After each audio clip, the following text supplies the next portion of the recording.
thank you very much. Before I introduce Joe, I'll say a few words. Can I just draw your attention to another event, a joint part of the joint UCD-TCD talks on the 21st of November. John Homewood, the current president of the British Sociological Association, will give a talk on universities between the market and the public. Should be of interest for those who have doubts about where some of the things are going, things are developing. So it's a great honor to introduce our visiting and associate professor, Joe Ruane, who originally worked at Cork, but is now associated with our department, and this is his first opportunity to present some of his research. I guess you will tell us a little bit through the context and how it emerged. And it will be how conflict ends about Catholicism and Protestantism in three different jurisdictions. Thank you, Andrea. Maybe I should just first say why France, or why is France in this picture at all? There's actually a book written several years ago by an American editor, and the title was Why France? And was why all these Americans showed an interest in researching in France. My reason for doing it was, first of all, I spent a long time looking at Northern Ireland, then I included Southern Ireland in that, and then I wanted to see somewhere that would be comparative, who would be outside of the kind of British Isles context. Okay, France, one France is the only language I had that was other than English without any competence, so that pretty much made it France. Now, what I've been trying to do, though, is to take either the two cases, Southern Ireland and France, or the three cases, and then try and ask general questions about them, try and draw some insights from them. The ultimate goal, I guess, is to see can one arrive at any insights on Northern Ireland, which remains, in one sense, my primary preoccupation. And on this one, I happen to be doing something for Tom on reconciliation, or with something as reconciliation in the title. So I decided I'd look at it and see, well, how did the conflicts end in Southern Ireland and in France, to the extent to which they ended, and what role, if any, did reconciliation play in all of that? Now, just a little bit about reconciliation, which is, in the definition of it, I went to the internet, etymology and so on online to see what you were getting is to bring together again, to win over again, to conciliate, to make friendly, and then Princeton as a site, and as the re-establishing of cordial relations. Okay, that's what reconciliation is. Now, the thing about reconciliation in that sense is that there are two, one observation is that, first of all, you're never going to get the same relationship that you got before conflict, precisely because conflict changes things. But there's another sense in which you can, at one level, never get reconciliation in the same form in which it might once have existed, because the parties of the conflict didn't exist before the conflict. In a colonial situation, for example, you can't talk about reconciliation as a status quo ante phenomenon, because they weren't in contact before colonialism. But you can also apply that to religion as well, because Protestant and Catholicism come out of the division of religion and Christianity, and there's no return to that. So in that sense, reconciliation is itself a concept that you have to give some thought to. The second thing is that reconciliation can be conceived in a minimalist or maximalist way. A minimalist one is simply, to take those definitions, the re-establishing of cordial relationships, in other words, an end to conflict. But one could conceive of reconciliation as the undoing of the conditions of conflict in some way, such that conflict, it's transformed in some way such that conflict in one sense can't come back. If it's simply the re-establishing of cordial relationships, then clearly conflict can come back at some stage.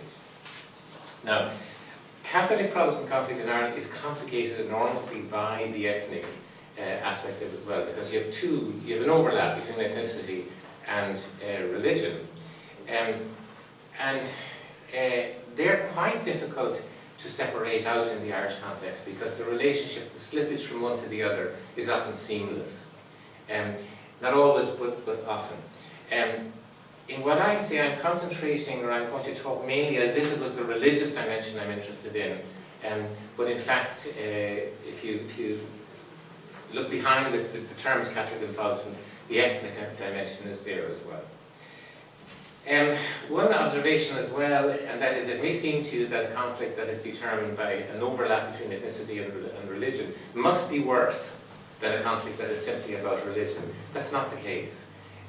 First of all, religion can divide in a way every bit as much as ethnicity can.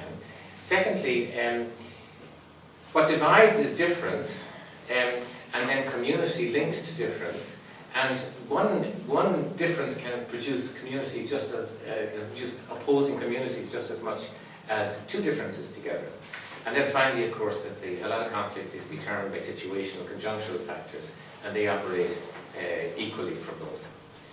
Now, the research data on which what follows is based come from in-depth interviews with Catholics and Protestants in the Gard, which is in the south, way down in the south of France, and in County Cork. And there's a lot of those interviews. There's approximately, I didn't do them all by any means, about 180 interviews in both places, and they're long interviews, so there's an enormous body of data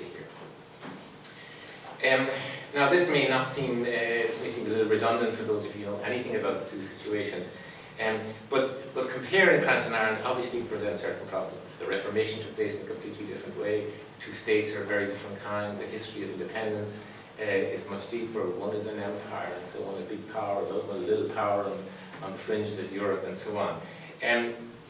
Equally, the way the Reformation worked out is very different. In France, it's clear enough.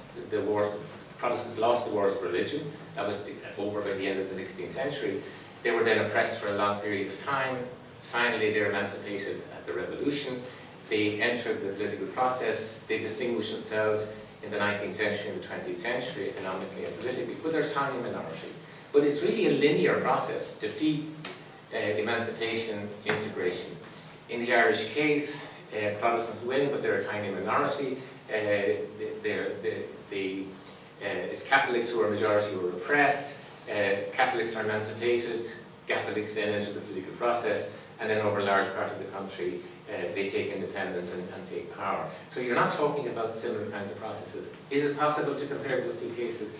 I think it is, but they're not matched samples quite clearly, and you can't treat them as that, but you can look at the same kinds of processes in each case and then draw out conclusions from them. Now, for those of you who know anything, again, I assume everybody here knows something of Catholic-Protestant conflict in Ireland. In France, just to be very brief, because I want to leave the time for the rest, as I said, the Protestants lose the wars of religion at the end of the 16th century. The 17th century, but they achieved the Edict of Nantes, which was in 1598, which was a relatively liberal, very liberal, in fact, constitution for a religious minority in Europe at the time. That's progressively undone in the 17th century, and then it's superseded, it's revoked in 1685. And then you have what are among the most severe religious oppressions in Europe. Every bit as bad as in Ireland, but different.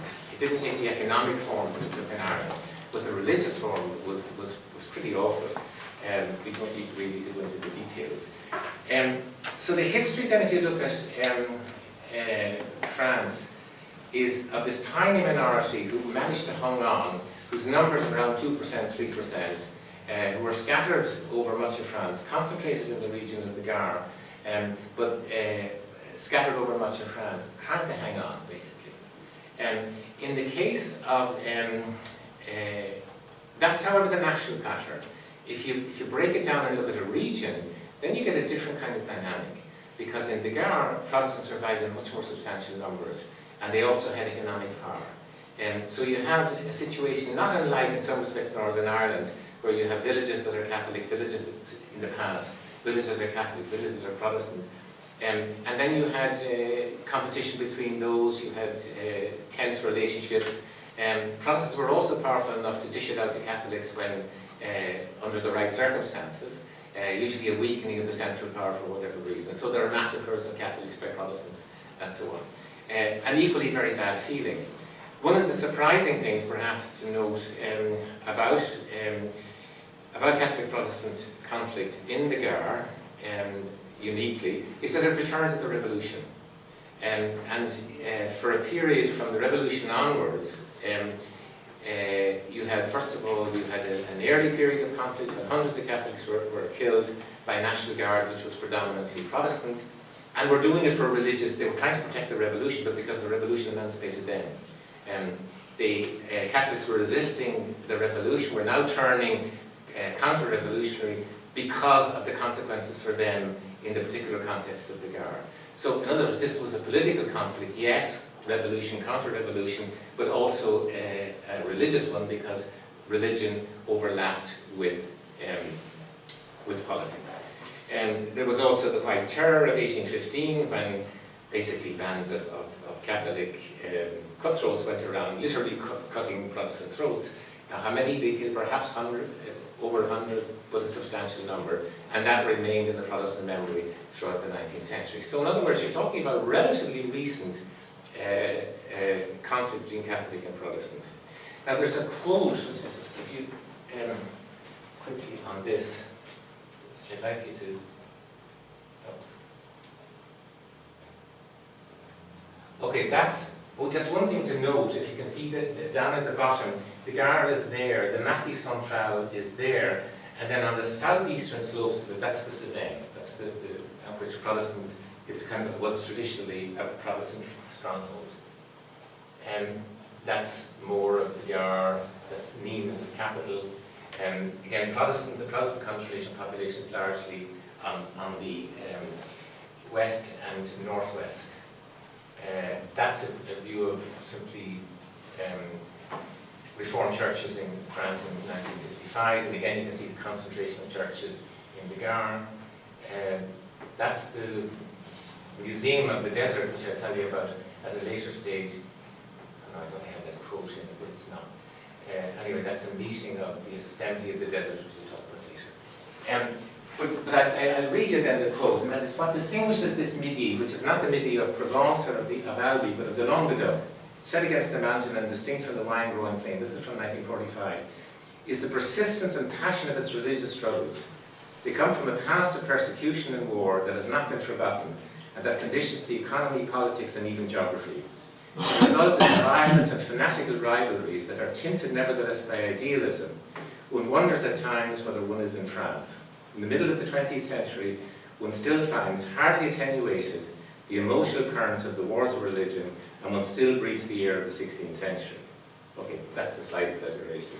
But that gives you some sense as the specificity of this region in the French context. And then in the interviews as well, there were examples of that, of somebody arriving from the north of France in the 1950s, in the office where he worked, and he observed, religious, largely, mainly by Protestants, of Catholics, and often centering on things like the Virgin Mary, the Catholic Church, the role of the cures, the power of the priests, and all this kind of thing. So this was still going on in the 1950s, and there are several examples of that in the interviews. Now, another probably quick observation to make is that if you compare Southern Ireland with France, and a paper on that which is coming out soon, in some respects, conflict was less in the south of Ireland than it was in the region of the Gard. There's no equivalent to what happened during the Revolution in Cork. You could say, yes, it happened in Wexford, but it didn't in Cork itself. And even in the 19th century, in Nîmes, they were still killing each other. They were still fighting in the streets, and there were still political killings up until 1848. You don't get that in Cork. In fact, there was a period at the beginning of the 19th century when Catholics and Protestants were living reasonably peacefully, working class Catholics, reasonably peacefully, side by side in Cork, at a time when they were confronting each other on the streets. In fact, early 19th century Nîmes is quite like Belfast, with a different kind of politics going on, but the same confrontation with the Protestant areas, Catholic areas, then confrontations in kind of interface areas between them. What is distinctive, of course, about Cork, and it's something that has got a lot of attention in the recent period, is the killings in the Bandon Valley in 1922.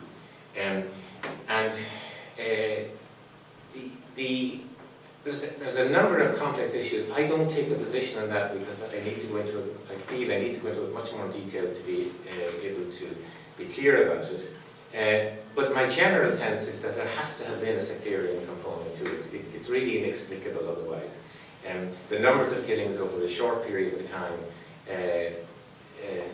all point to that. What you're also told, for people who are putting more effort into it than I am, is that this sectarian element, though, in the IRA of the period was not everywhere, and there was an issue in the Bandon area. There was a long history of sectarian tension in the area, and there was a particular local IRA brigade, or whatever its unit was, which was sectarian. But that still is being gone over, and as you know, this is relevant to what follows later. That issue is highly contested now on both sides. You get letters to the newspaper, you get academics writing sharp commentary on each other, and so on. Now, after one of the other features, though, about Cork and West Cork after 1922 is that it settles down pretty quickly. And David Fitzpatrick has recently published an article in the Irish Methodist Review, I think it's called. No, it's Bulletin of the Methodist Society, something like that. In which he says that basically relationships were relatively good up to the War of Independence. There was this pretty awful phase during it, but afterwards they kind of resumed reasonably normal convivial relations. Now, there were consequences, there always are. There was a retreat, and it took a long time before Protestants came back out of their somewhat closed world. But the general impression that you get is that it didn't kind of create the situation in the Gard in the early 19th century where it really poisoned relationships for a century. Now, what I want to do is that's very quickly then on the two places. What I want to do is now to give you the analytical schema that I put together to try and analyze coming out, and I'm thinking in terms of coming out of conflict, and then I'm going to apply that to the data that I have. I don't know if I said this at the beginning, but I have more data accessible, ready to hand from the French example than the Cork one, so Cork suffers to some degree in the presentation. Now, what I wanted to try and get a sense of, or just a little kind of schematic model of the idea of closure and then ways out of closure. And they're, depending on how you look at the situation there, how you classify it, I came up with three ideal type exits from, or paths out of the original closure and a conflict. Conflict closure are two sides of the same coin. One I'm calling liberal, or liberalizing. The second is reconciliationist, and the third is secularizing.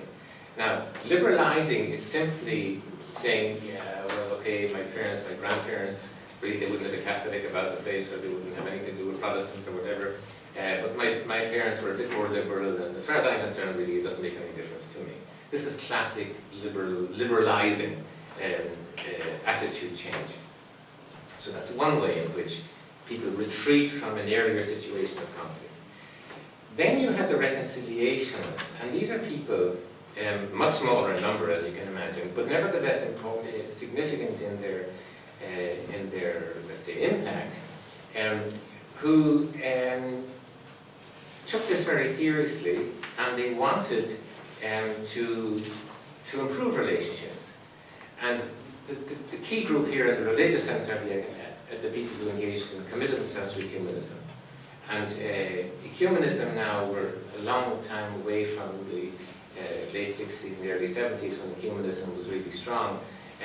But it's quite interesting to talk to people who were there then, and for whom this was an extraordinary opening, an extraordinary moment of an exciting time, which to some degree now has lost its excitement, obviously, but also lost, they now feel much of its promise.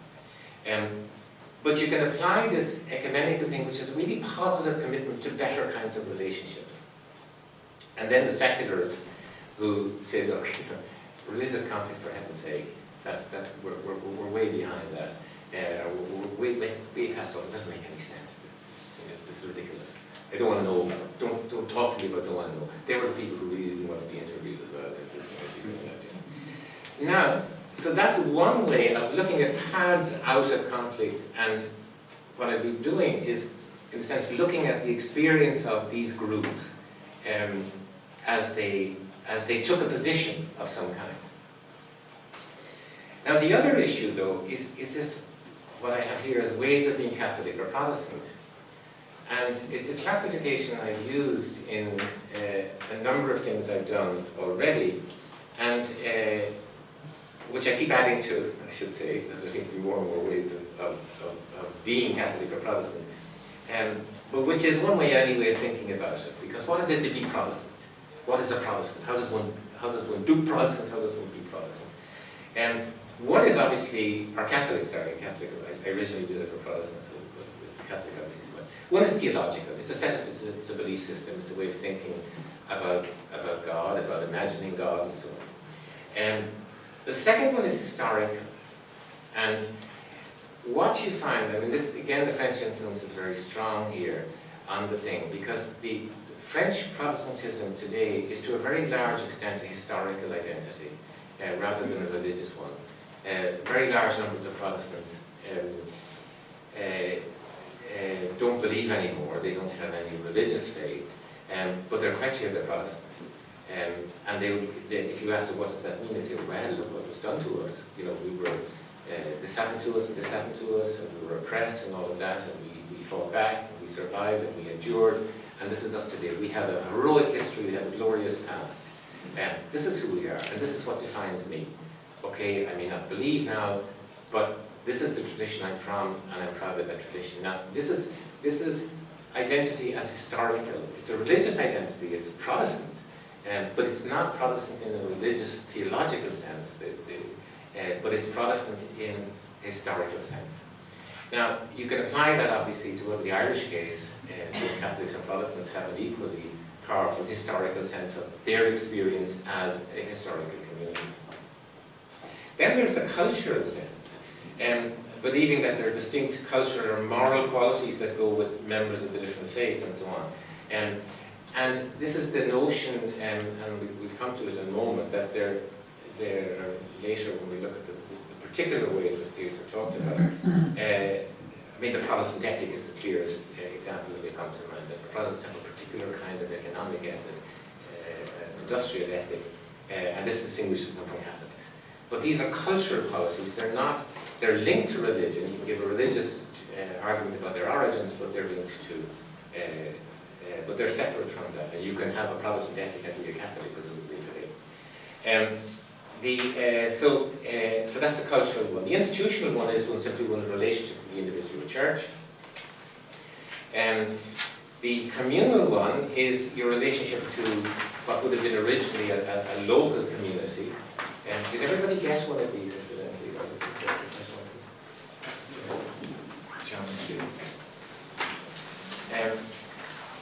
So the communal dimension, and as I say again, going back to Gard, there are communities which are Protestant, you live in a Protestant area as opposed to a Catholic area. So one way of being Protestant in the north of Ireland today is to be sure you're living in a Protestant area. The self, then, that's the other issue about how deep an identity you have as Catholic or as Protestant.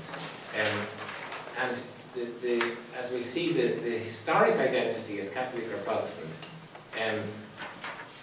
went actually very deep. It has diluted enormously, but at one point it would have gone very, very deep. And it was an entire habitus. But that was also represented by the individual at the level of identity. Economic, which is simply a way of being Protestant economically in the past, would have been basically supporting your co-religionists, not supporting those of another religion, and so on. Socialist, to do with social networks, family networks, and so on. How do you create around yourself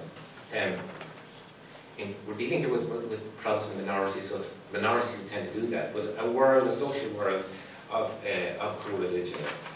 And then political, because again these positions were linked to politics in the past. In the case of French Protestants, it was supporting the Republic at a time when Catholics were still supporting, or a certain kind of Catholic was still supporting the Catholic monarchy and the return to the Catholic monarchy. Now that then gives you a whole lot of, it gives you, I don't know how many positions there are here, 1, 2, 3, 4, 5, 9, which is 36, which is a different, it's an elaborate schema. But the point is that if you go through them, I'm not going to go through them one by one, but if you go through them, you find that let's say reconciliationists handle the issues differently than, let's say, liberals. Just to take the theological one, for the reconciliations, which are essentially ecumenicals, so they're ecumenical as a point of principle and practice, opening up to and actively engaging with the beliefs of the other, learning from them and reconciling where possible. And that is a really positive project, whereas the liberals remain within their own religious tradition, but they're more critical of it, more skeptical about it, more open to the other, and so on. But really they're not that interested in pursuing the thing very deeply.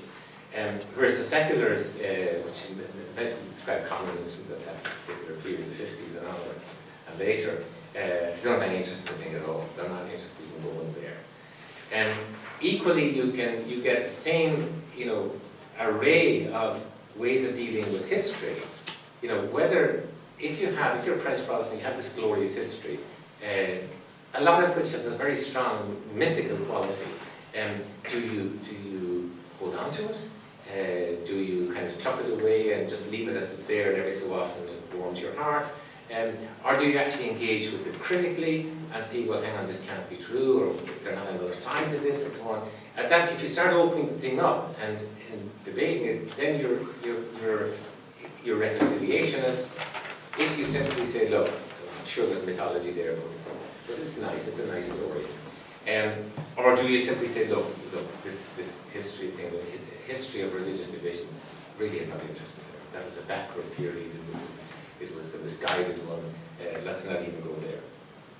Now, so in other words, you can apply it to all of the different categories, and you get a different way of positioning. These are ways of positioning in respect to the traditional conflict.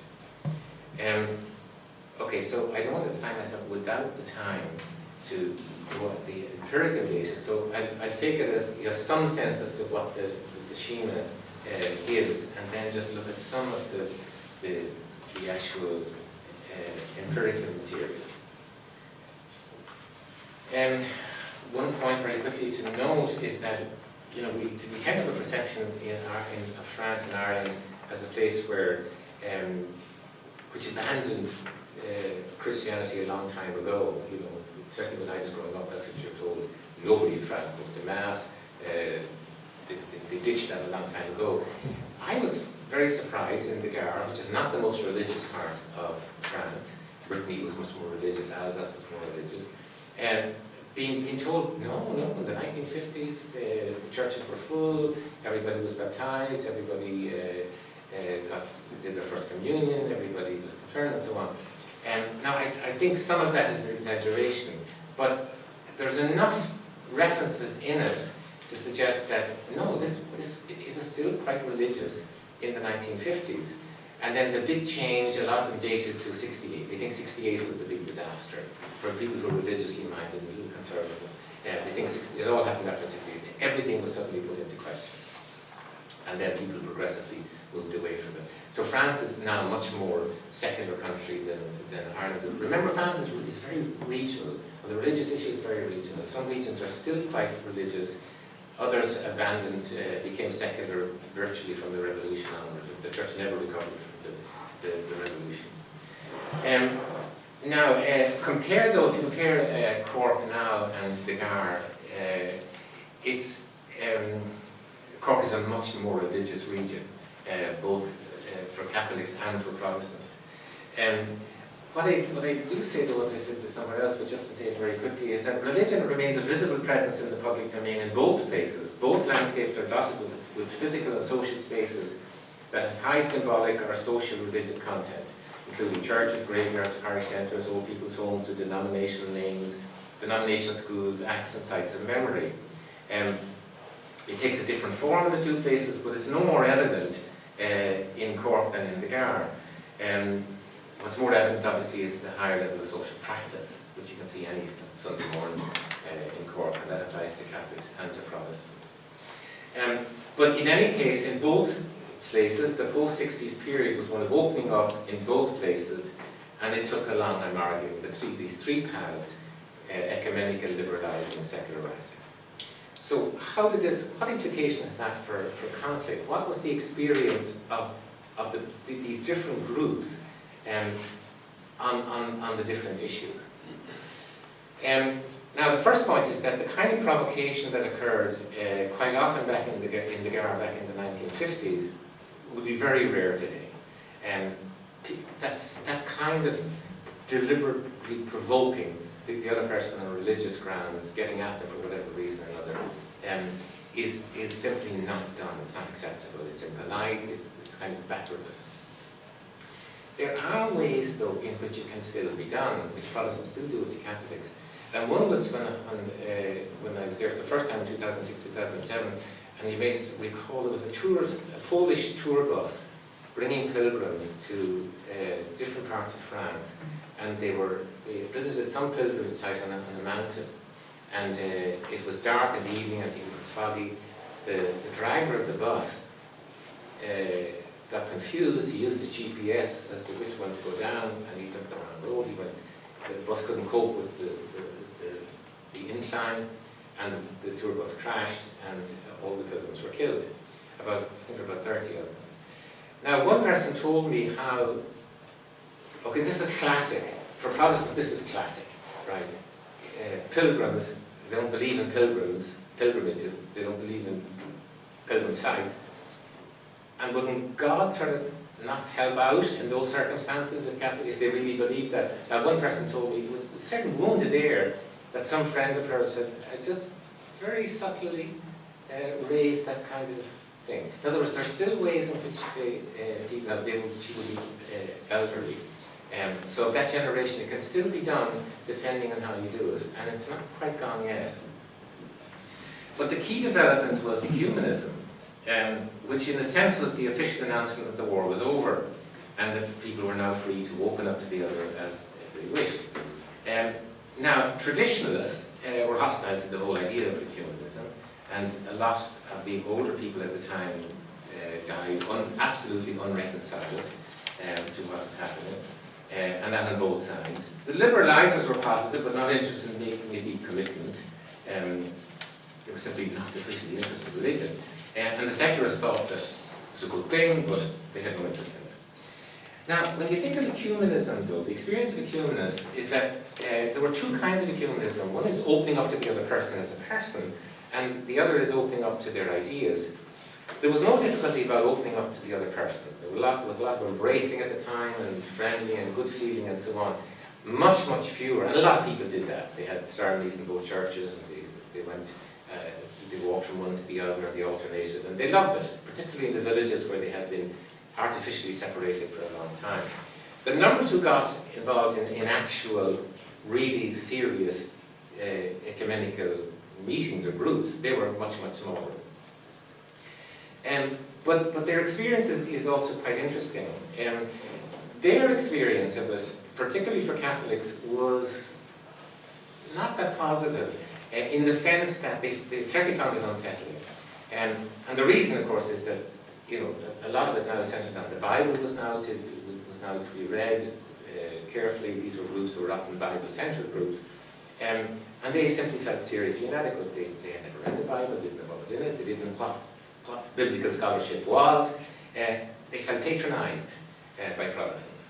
And they also took it that the Protestant view was that it's Catholics who had if there was going to be learning, Catholics would learn, but they didn't really have that much to learn from the Protestants didn't much learn from Catholics. And the cultural clash was real. And the first meeting in one local village of a priest and the pastor arrived all set for a serious theological exchange. He had all his arguments prepared. only to find that the parish priest didn't want to engage at all. He'd been thinking mainly of a nice meal and the two getting to know each other. And that he was coming out of his experience, and the other was coming out of his. Now, as time went down, though, it became clear that the outcome of theological as opposed to social ecumenism was going to be quite limited. It led to some very useful things like agreements and joint services for marriages and so on. And there was some positive appreciation of each other's ritual practices and so on within limits. But the only way that it worked was by concentrating on what they had in common. And once they'd exhausted that, there wasn't a whole lot more to say. The actual serious difficulties or differences were kind of excluded. So this wasn't, it stayed friendly, and even then with some problems, but only because they stayed away from the difficult problems. Moreover, the perception now, the Protestant perception now, is that the Catholic Church has pulled the whole thing back. Their perception all the time was, yes, that these Catholics, individual Catholics are open, but the strings are being pulled. The clergy are controlled by the bishops, and the bishops are controlled by Rome. So that their sense now is one of disappointment, that nothing really nothing fundamental changed, and that nothing now will change. Now the irony is that those who are most conscious of the theological difference today and most unsettled by them are both the traditionalists, to the extent to which they still exist. A lot of them are much more to be found among the evangelicals now than among the classic Reformed Church of France. And the ecumenists. The liberalisers are only vaguely aware of them, and the seculars really aren't interested, they've never been interested in them. If you get into the history is a second kind of category. And again, look at what has happened. Here the reconciliationists are the people who would like to address historical issues of historical interpretation, and try some kind of reconciliatory process in relation to the past.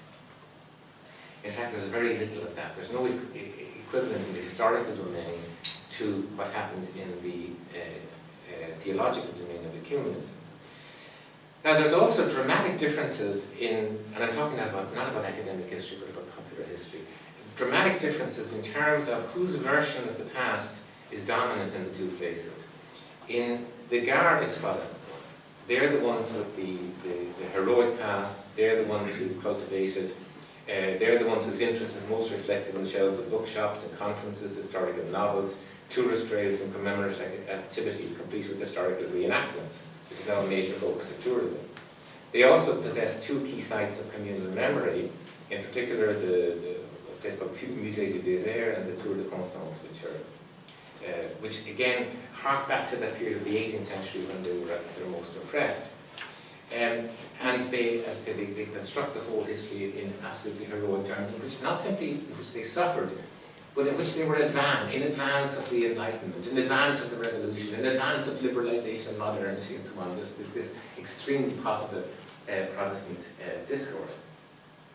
Now, not all Protestants are comfortable with such a self-satisfied view of the past, but if confronted with a Catholic challenge to it, even they may affirm it.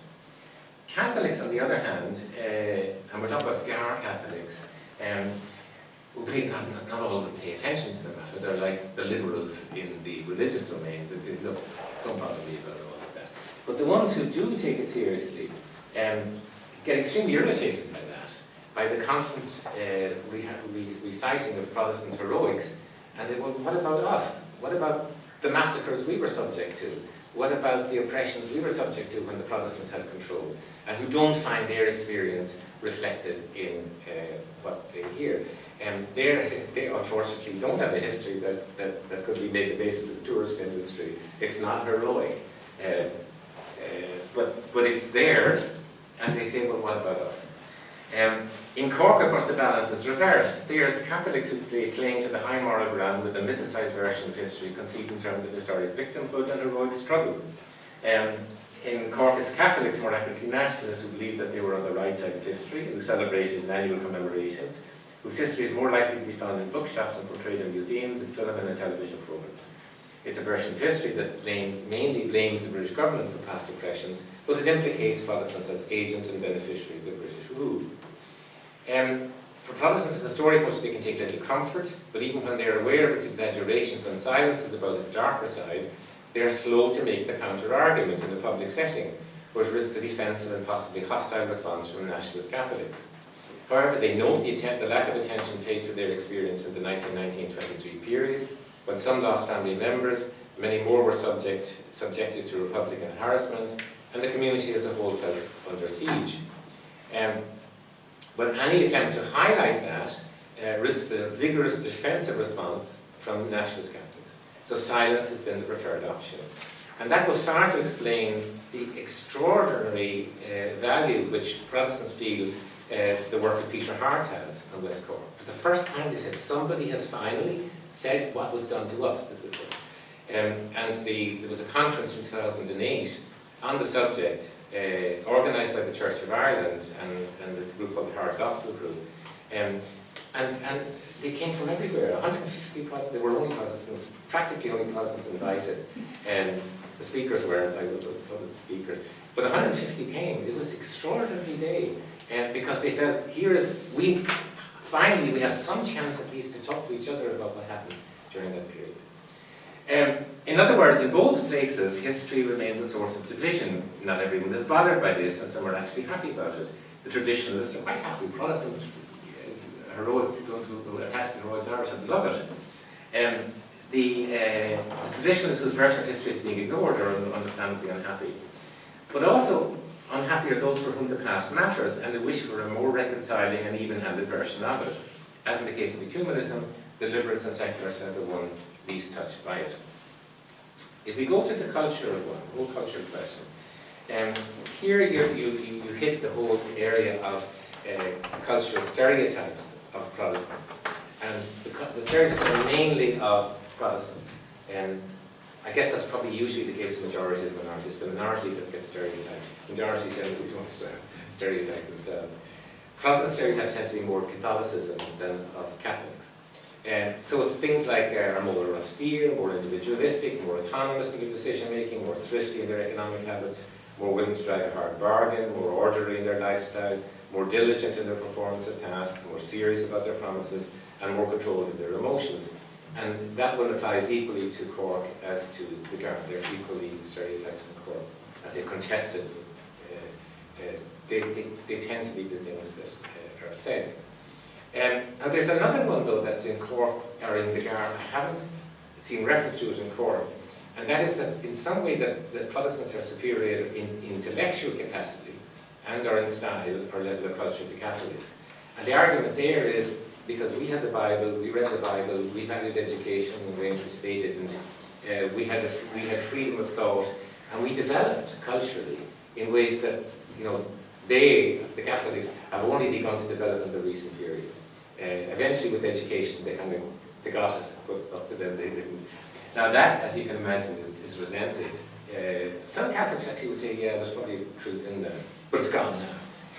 But others say, others deeply resent it, they're really offended by it. Now, does all this cause irritation? It can, but again, the people who are most affected by this are the category of reconciliationists. The liberals, the kind of what I call the liberals, hardly notice it. They're first of all not mixing with Protestants very much. Protestants are a small minority now. The secularists don't even want to go into those kinds of issues.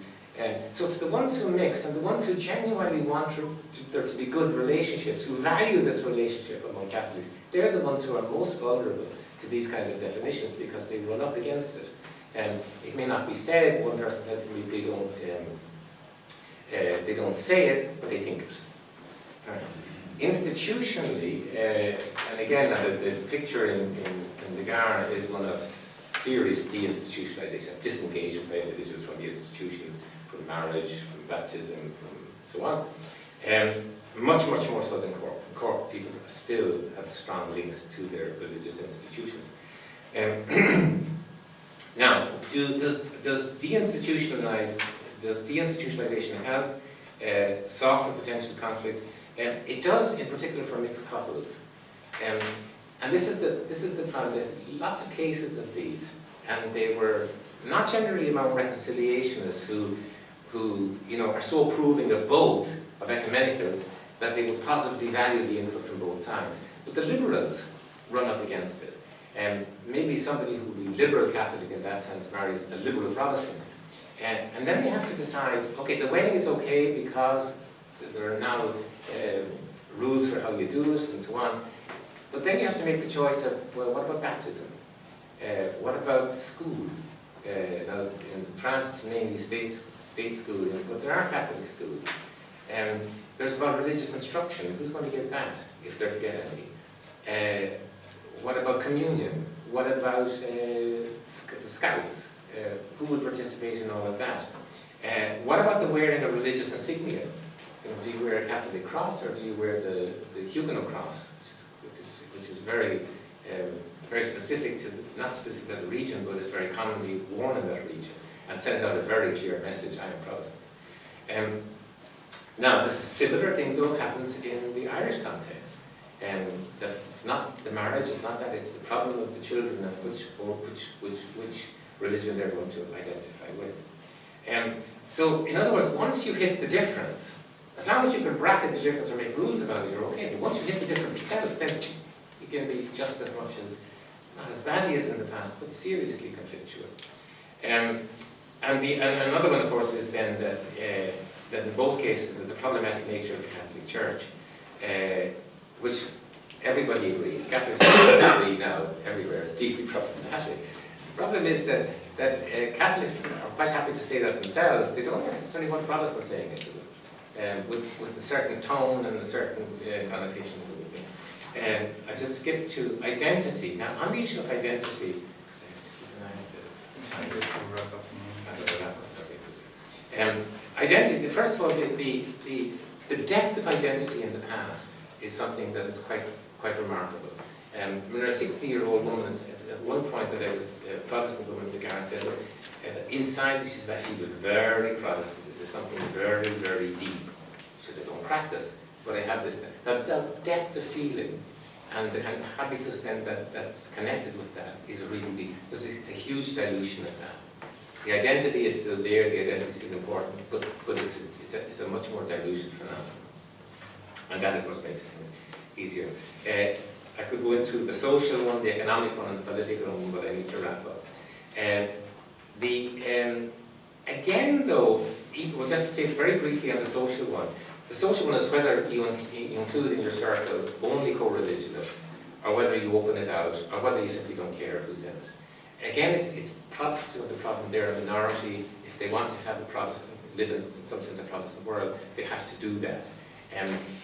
It's the ones who most open it who run the risk. Because the differences have not gone, at this point, the differences have not gone away. The differences have not been deconstructed or demolished in some way. They're still there. And if there's some point, a clumsy remark, an unfortunate remark, then the same thing can still happen. The political one, the economic political one, is more or less resolved. So, by way of conclusion, it's this. In both places, Gard and Cork, it's very common to be told that the conflict is over. And it's particularly so in the Gard, where more than once it was suggested to me that if I was interested in conflict, I was studying the wrong problem. I should be looking at the immigrant, local Muslim French interface. But what struck me is how much of the past survives in both places, and how much one stumbles across it even if one is not looking for it. The other thing is that if the conflict is now largely in the past, and it is, I mean, there's no really tension around these things now. They come up, but it's not a permanent thing. It's not because the differences got in some way resolved.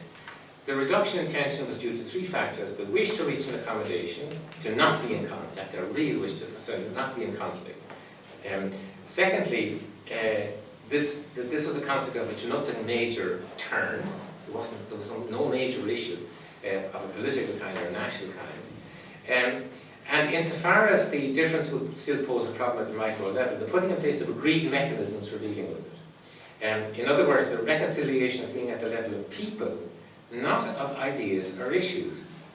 Insofar as there's been a resolution at the level of ideas, which is the secularist path, it would be uniquely in the Gard, and even then it can still stumble across old problems reappearing in new forms. Well, now, what's the relevance of this in Northern Ireland? It's basically this. The goal of the Good Friday Agreement is to reconcile two communities to an agreement that recognises difference, protects it, and institutionalises it. And in a situation where the differences are intrinsically important to the people concerned, and the interests linked to these differences are big ones. They're not simply about how the state should be run, but whether it should exist at all. Now, this may be a better way of managing the differences than what preceded it, but is it a viable model for the long term? And my conclusion is the experience in Cork and the Gard suggests that it's not. It's very little about Northern Ireland. Yeah, thanks very much. If you have any questions for Joe, comments, statements? Yes, thanks for that, Joe.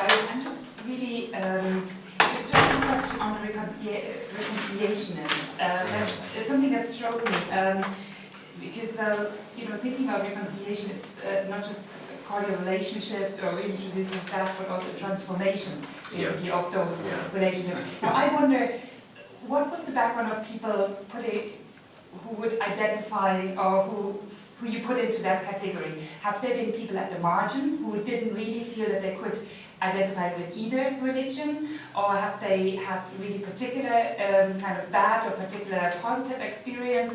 Is there any common thread that kind of links them?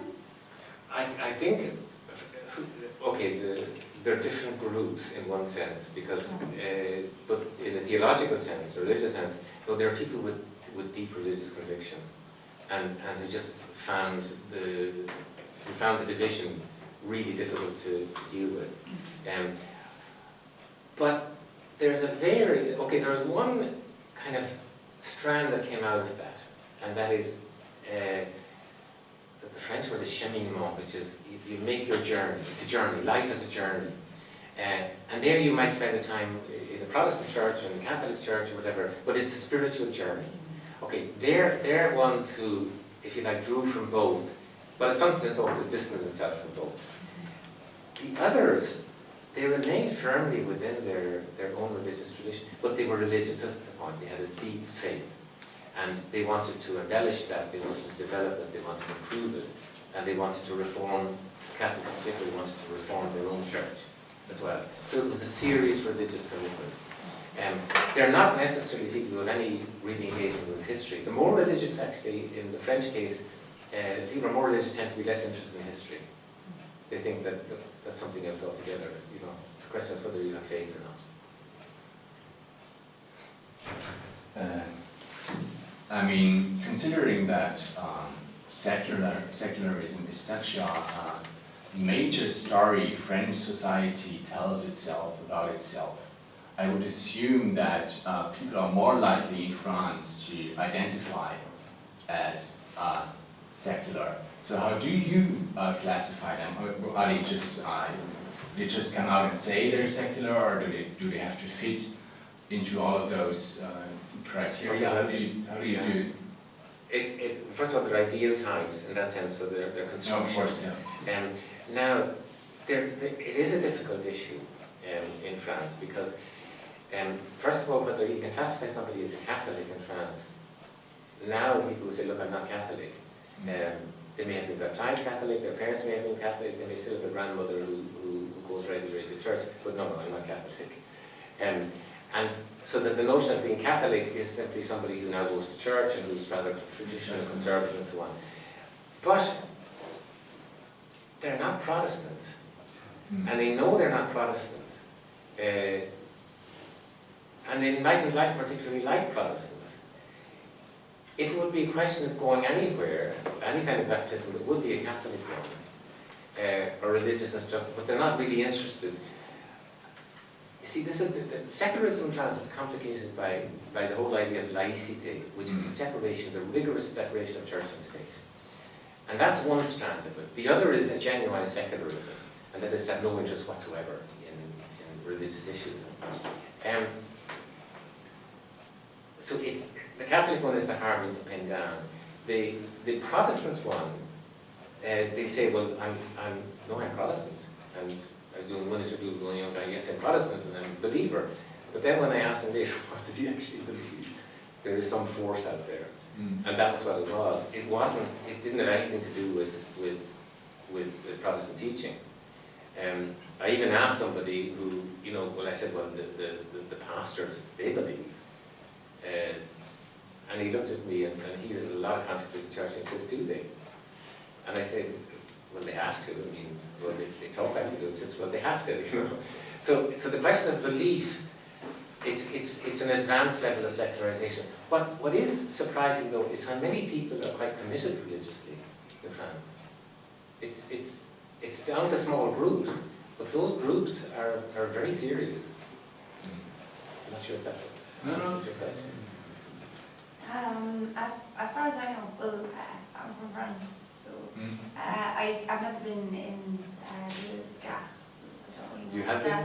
No, I've never been. We haven't. So I don't actually know about that area. But there's no such thing, I don't think there's such a thing as a secular identity. Secularism is the norm. You wouldn't define yourself as like, I'm secular. If people insist, you might be like, yeah, my grandmother is Catholic. But it's, yeah.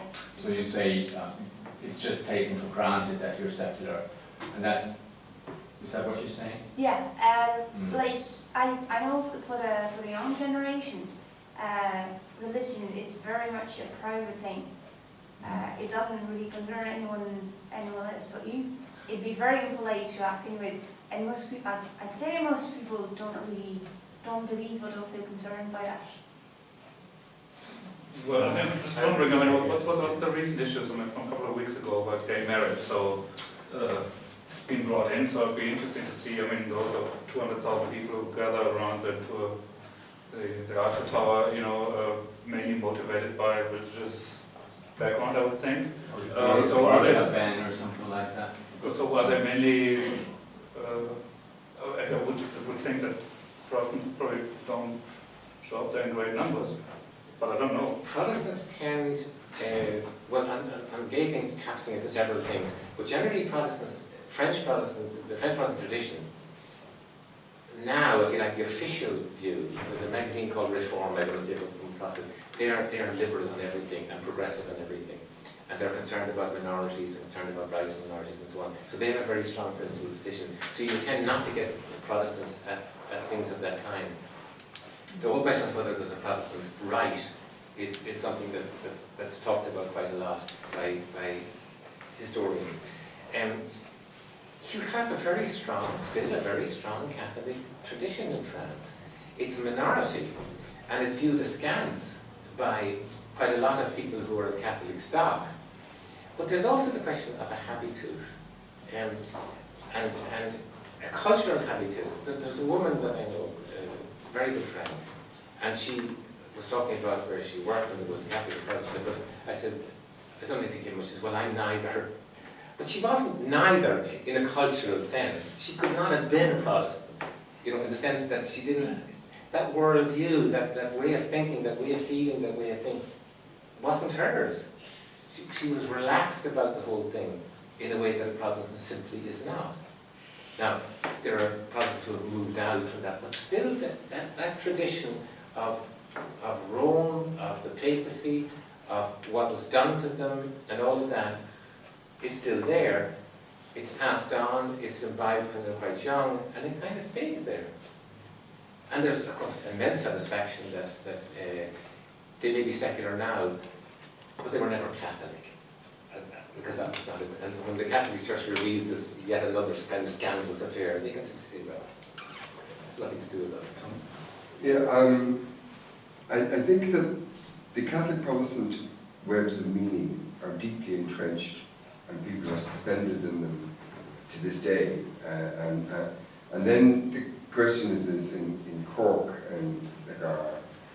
And I think that if you looked at it, if you were able to see all the different webs of meaning that people were suspended in across the cultural sphere in the Gard, you would find that there are a few, exotic few webs that you can still find in which not just old people, but young people who were brought up within this web are still suspended in this web, and for whom it is a core meaning and it's a way in which they see and read and understand the world, and are habituals. And so that makes, what it is that these webs then in a kind of an anthropological sense are exotic, because in a world of fine difference, you will find, if you go looking, you will find clues of these webs. You mightn't see them every day, in everyday life, but if you go interviewing and you go beneath the surface, these webs will be revealed, as they will in Cork.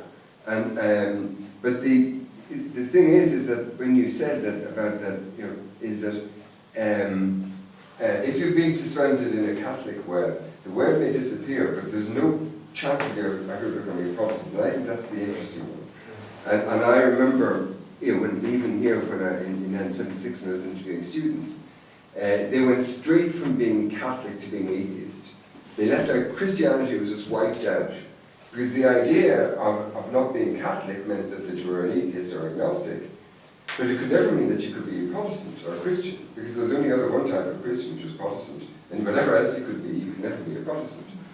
So I think that way of thinking, in terms of these religious webs of meaning, still operates, but it's the question is really, if you like, how much it impinges in the everyday lives of the people in the Gard or the people in Cork. I think in the Gard now today, very little. But it's related to social class. There's a Protestant elite in me, and it's related to family. It's little circles. It's related to wealth, it's related to, and so on. Now, Catholics are marrying into some of these spaces, but very often when they marry in, the condition is that the children are Protestant. But there are tensions. I know in one case, and then he remember one of these big families and so on, and there was a church occasion. This was just last year, and she came along with all her children, which was probably too many children for a Protestant family in any case. But she had her cross. She was Catholic, and she was from outside.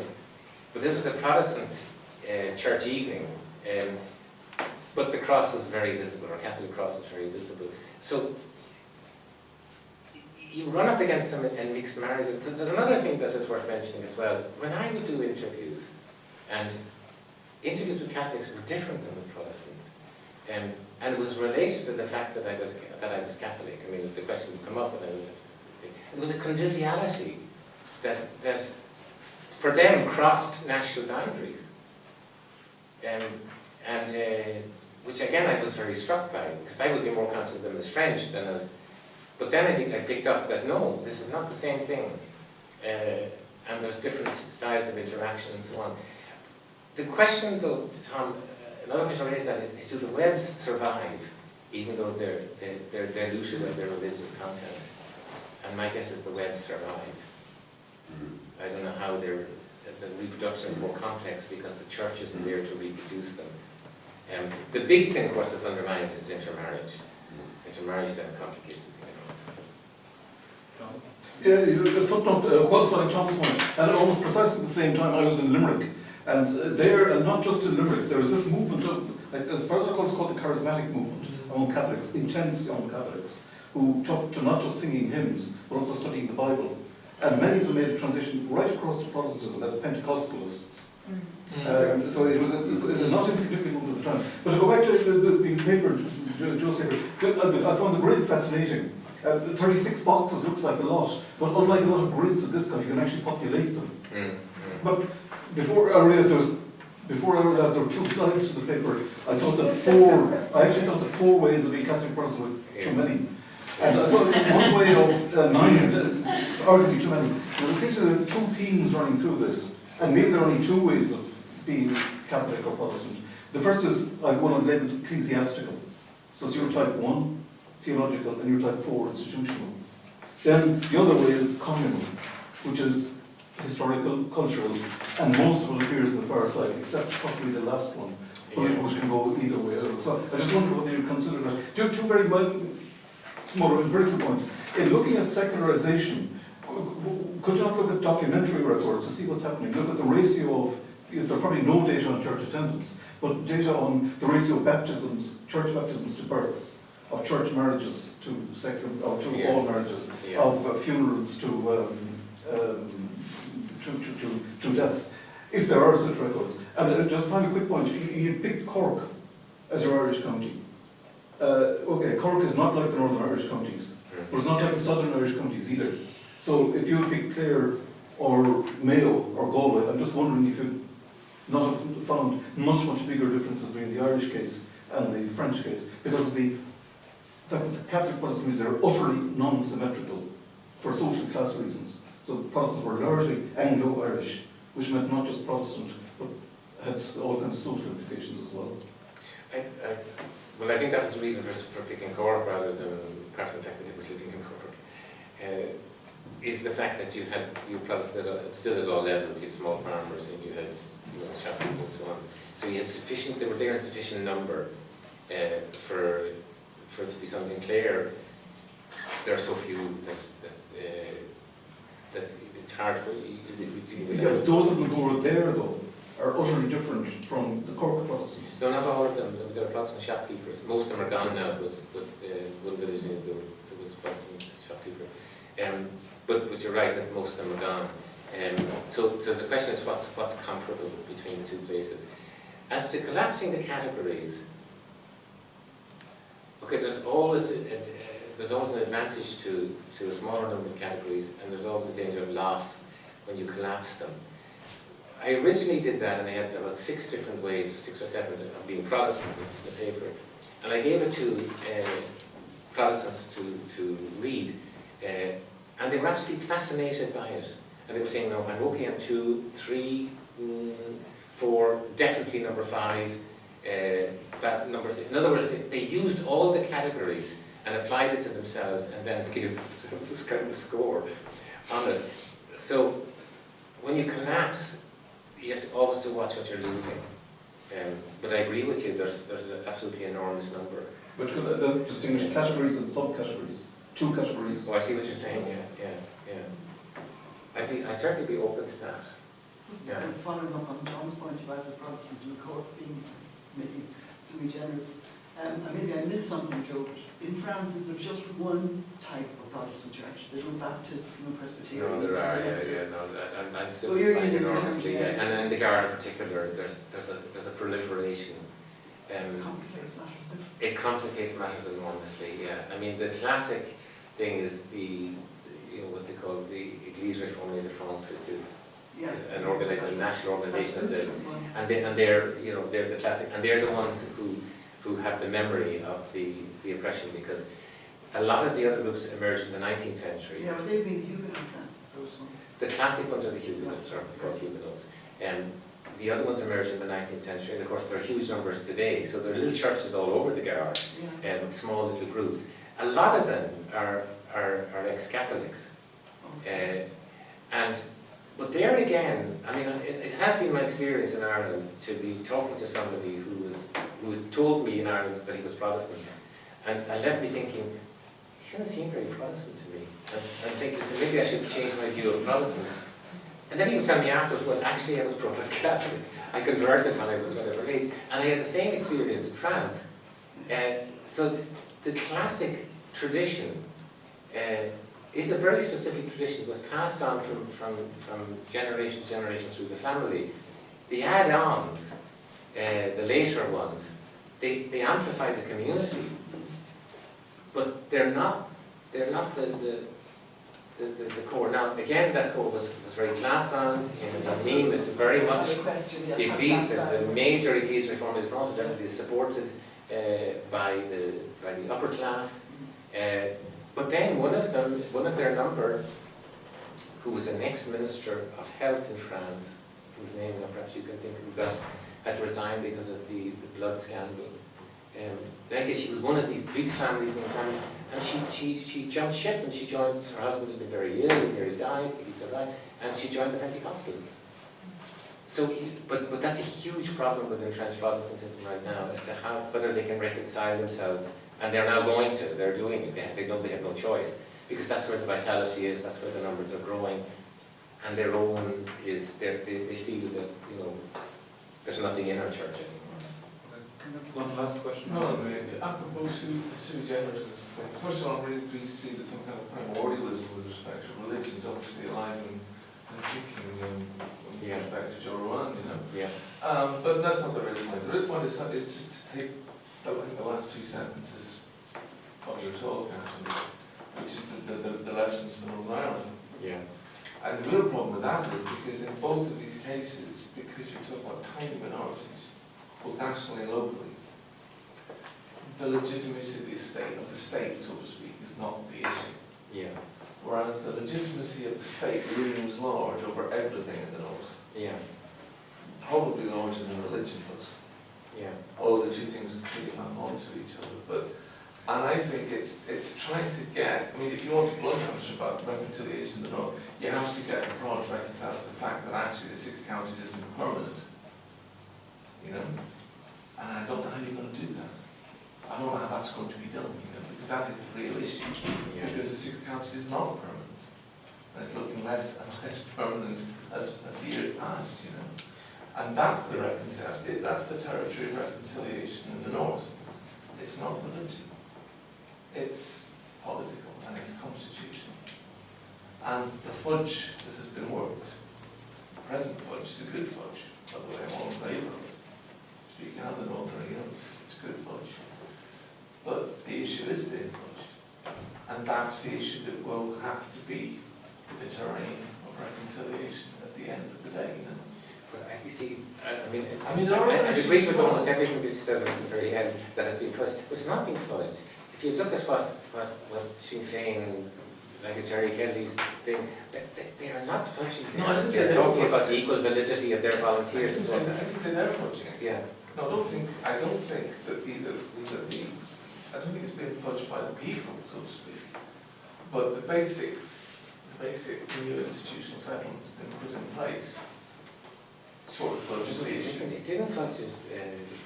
See, I don't think it fudged it. I think it put it right there on the table and said, you know, now that we recognise the equal validity of the two traditions and of your identities, everything should be fine. Because they'll say, well, our identity was denied and so on. Now I said, okay, your identity is now recognised, your aspirations are regarded as legitimate, and now let's see you work together. that's the problem. I think the relevance of French case that's what I would call fudge, because the actual issue, which is that you know, that historically, you know, if you're betting on, you bet on United Ireland eventually. That's what you bet on. Right? Long bet. Sorry? Long bet. Well, no, yeah, in the long run, world, that is king said, but you're big bet, but it'd be a good bet, you know. Yeah. And it would be the bet to go for, and that's the terrain over which reconciliation in the long run. Yeah. Can you just continue maybe this over coffee upstairs or so? Okay. So thanks very much for